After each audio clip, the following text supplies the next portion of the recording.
Blood does not drip from the neck of a god. It boils. Imagine holding a blade to your own throat. The metal is freezing against your skin, but your skin is burning with a fever born from thousands of years of isolation. You don't hesitate. You don't close your eyes. You slice through the muscle. You hack through the bone. You pull the blade all the way through until your own head detaches, falls from your shoulders, and tumbles directly into a roaring sacrificial fire. The meat chars. The eyes burst. The skull cracks open in the heat. And then, right where the wound is weeping on your neck, the flesh bubbles. Bone knits back together like melting wax cooling into a mold. A new head forms. The eyes snap open. You gasp for air, grab the hilt of the blade, and press it against your throat again. You do this 9 times. 9 severed heads fed to the flames. This wasn't a madman destroying himself. This was a business transaction. It was a calculated gamble by a titan who knew exactly what his agony was worth on the open cosmic market. History calls him a demon. A 10-headed monster who tore the sky apart, humiliated the gods, and stole an innocent queen from her home. We are taught to look at him and see pure, unadulterated evil, a creature born to be conquered. But history is always written by the executioner. The real story of Ravana isn't a simple children's fable about good overcoming darkness. It is something much more unsettling. It is the story of a brilliant scholar, a master musician, and a fiercely protective king who used his own mutilation as leverage to force the creator of the universe to his knees. Today, we are stripping away the propaganda. We are stepping past the blood-soaked gates of the golden city of Lanka to look into the 10 faces of Hinduism's most complex villain. We are going to find out if he was truly a monster, or if he was simply a man who grew too big for the universe to contain. We like our monsters simple. It makes the world easier to navigate. If the bad guy is just a mindless beast driven by a hunger for chaos, we don't have to think about him. We just root for his destruction. Ravana defies every clean category we try to put him in, and that is exactly what makes him terrifying. He wasn't born in a gutter or a pit of filth. He was a hybrid, the product of a volatile genetic collision. His father was a high-caste sage, a man of absolute intellect, purity, and spiritual discipline. His mother was a princess of the Asuras, ancient beings driven by raw power, physical dominance, and insatiable earthly hunger. From the day he was born, Ravana's blood was a war zone. He didn't grow up as a blunt instrument of war. He grew up as a genius. He memorized the Vedas, the ancient cosmic texts, before most men learned to build a fire. He understood the hidden frequencies of the universe. He looked at a block of stone and saw the architecture inside it. He looked at a stringed instrument and understood how to make notes that could literally make the elements bend to his will. But brilliance without a governor is just a slow-burning fuse. Ravana looked at the cosmos and saw a rigged game. He saw gods who sat on celestial thrones simply because they were born there. He saw a hierarchy that demanded compliance from everyone below it. And he decided he wasn't going to play by their rules. He realized early on that the gods do not reward virtue. They do not care if you are good. They only yield when they are given no other choice. They yield to leverage. Think about the psychological isolation required to do what he did next. He didn't build an army. He didn't start a political rebellion. He walked away from civilization. He climbed the freezing, airless peaks of the Himalayas, where the cold can crack human teeth. For thousands of years, he stood on a single foot under the biting ice. He didn't eat. He didn't drink. He didn't close his eyes to sleep. He focused his entire existence into a single burning point of intent. He was calling out to Brahma, the creator god, demanding an audience, but the heavens remained silent. The gods ignored the half-demon standing in the snow. They thought he would freeze. They thought his mortal flesh would give out, like all the others before him. They miscalculated the depth of his stubbornness. When the silence of the gods became unbearable, Ravana didn't weep. He didn't beg. He built a fire. He walked to the edge of the pit, looked into the flames, and drew his blade. He didn't just offer an animal or a harvest. He offered himself. He hacked his first head off and threw it into the furnace. He watched his own genius burn to ash, and when the neck healed, he did it again. Every time a head fell, he was trading a piece of his identity. He was burning his pride, his intellect, his memory, his attachments. He was systematically slaughtering his own ego 9 times over just to prove to the universe that his will could not be broken. By the time he raised the blade over his 10th and final neck, the fabric of reality began to fray. The cosmos couldn't handle that level of raw, concentrated discipline from a mortal being. The fire pit began to crack the earth. Brahma appeared. The creator could no longer look away. Brahma granted the wish. A small, glowing orb of nectar was placed inside Ravana's stomach, the anchor of his immortality. As long as that nectar remained untouched, he could not die. And with that single arrogant omission, the clock began to tick on his absolute destruction. With cosmic immunity running through his veins like wildfire, Ravana took his birthright. He marched on the island city of Lanka, an empire built entirely of solid gold. He drove out the previous ruler and claimed the throne. Under his rule, Lanka didn't fall into ruin. It became the center of the known world. The myth tells us that under Ravana's administration, poverty was completely wiped out. Every single house, even the homes of the lowest workers, was built with gold and precious gems. No one starved. No one lived in fear of outside raiders. He was a visionary administrator, a king who protected his people with a fierce, absolute loyalty. If you lived under his flag, you were safe, wealthy, and proud.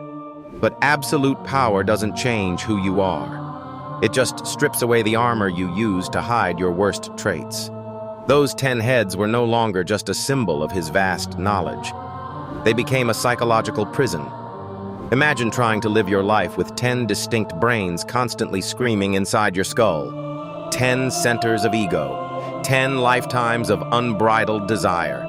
10 different voices of absolute pride feeding off each other in an endless internal echo chamber. He became drunk on his own unkillable status. He didn't just want to rule Lanka. He wanted to humiliate the universe that had ignored him for so long. He marched to Mount Kailash, the sacred home of Shiva, the god of destruction. When a divine attendant told Ravana he couldn't pass because Shiva was meditating, Ravana didn't turn back. He didn't respect the boundary. His pride wouldn't allow it. He walked to the base of the mountain, shoved all 20 of his massive arms deep under the rock foundations of the earth, and began to lift. He was going to throw the entire home of the god of destruction into the sea just because he was told no. The mountain groaned, the world tilted. The stones cracked open, exposing the deep fire inside the earth. Shiva, sitting at the top of the mountain, didn't even open his eyes. He simply extended his big toe and pressed it down onto the stone peak. The weight of the entire universe collapsed down onto Ravana's hands. His 20 arms were crushed into pulp under the rock. His bones shattered like dry glass. For 1,000 years, the Demon King was pinned beneath the mountain, his screams of pure agony tearing across the oceans.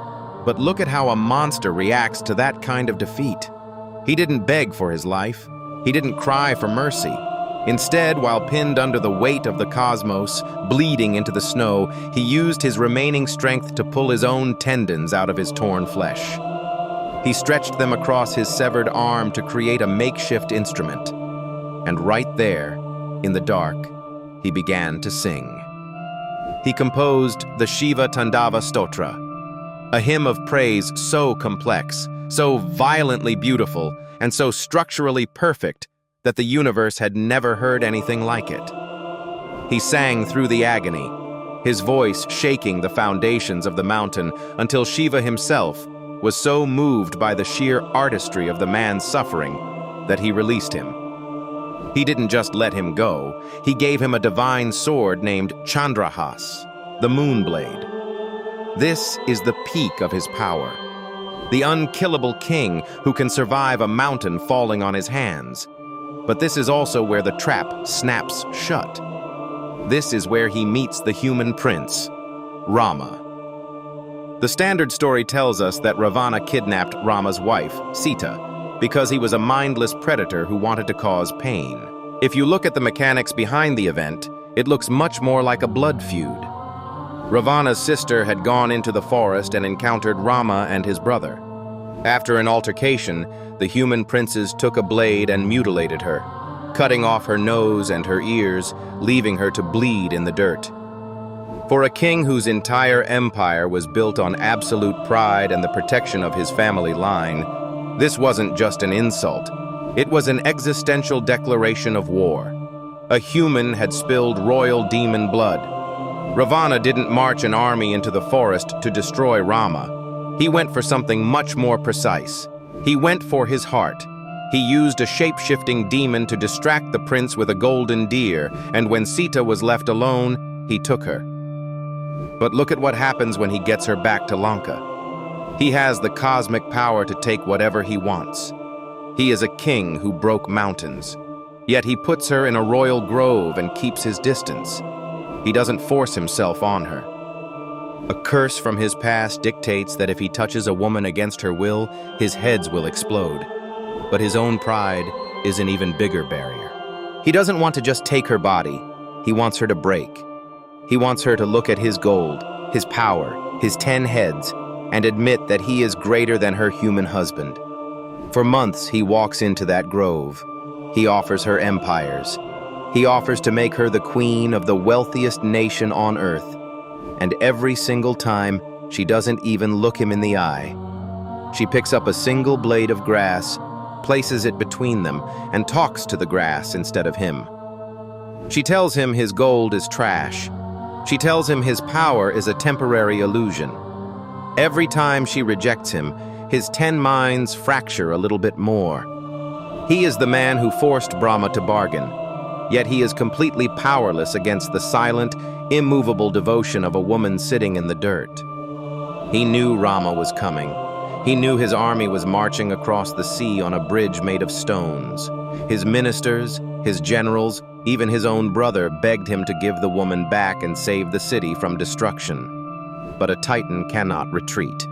He chose to look into the eyes of his cosmic executioner.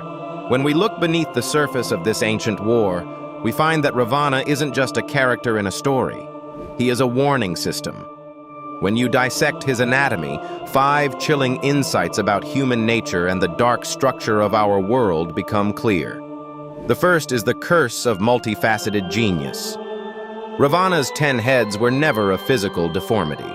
They were a visual metaphor for a mind that could see 10 different dimensions of reality at the exact same time. He represents the absolute danger of the hyper-intellectual. When a mind becomes too complex, it loses its moral compass. Ravana could use high logic to justify any horror, any theft, and any cruelty. He is proof that supreme intelligence without a grounding moral anchor is nothing more than an engine for self-destruction. The second is agony as currency. The ancient universe didn't operate on love or mercy. It operated on transactions. Ravana's rise to power exposes a dark truth about reality. The universe is completely indifferent to your moral purity, but it cannot ignore absolute willpower. By throwing his own flesh into the fire, Ravana proved that if you are willing to endure more pain than anyone else, you can force destiny. The third insight is the arrogance of the missing blind spot. When Ravana listed every creature that could not kill him, he left out humans because he thought they were beneath his notice. This is the psychological trap of every elite mind, every great empire, and every successful individual. The thing that breaks you will never be the threat you are preparing for. It will always come from the direction you considered too insignificant to care about. The Titan didn't fall to a god's thunderbolt. He fell to a barefoot prince using a wooden bow. The fourth insight is the gilded prison of success. Lanka was a paradise where even the poor ate from plates of gold, Yet its king was a fragmented, miserable wreck. Ravana's empire is a stark reminder of the difference between external wealth and internal decay. You can conquer your environment, wipe out your competitors, and build walls of solid gold to keep out the world, but if your internal landscape is ruled by an unquenchable hunger and an unstable ego, your success is just a beautiful tomb waiting for a match.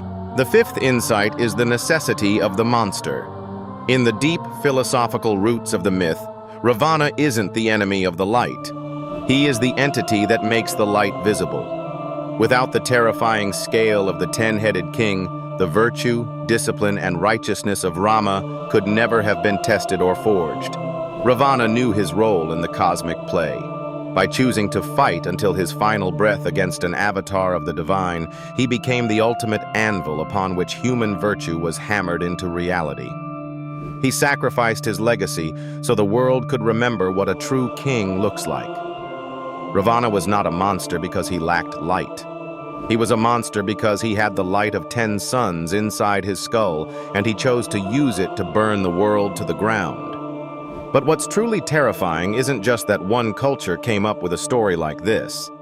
It's that when you look closely at ancient history, the same psychological patterns, the same warnings, and the exact same world-ending events show up everywhere, even in cultures that were separated by thousands of miles of ocean and had absolutely no way of talking to each other. Which brings us to the ultimate historical mystery. In our next video, we are leaving the burning palaces of Lanka behind to look at a terrifying blueprint hidden across the globe. From the texts of ancient India and Mesopotamia to the oral traditions of the Americas, we are uncovering the dark, chilling reason why every ancient civilization told a flood myth. Was it just a shared human metaphor for a cosmic reset? Or were they all desperately trying to remember the exact same real-world apocalypse? Click right here to dive into the global flood mystery next, and I'll see you over there.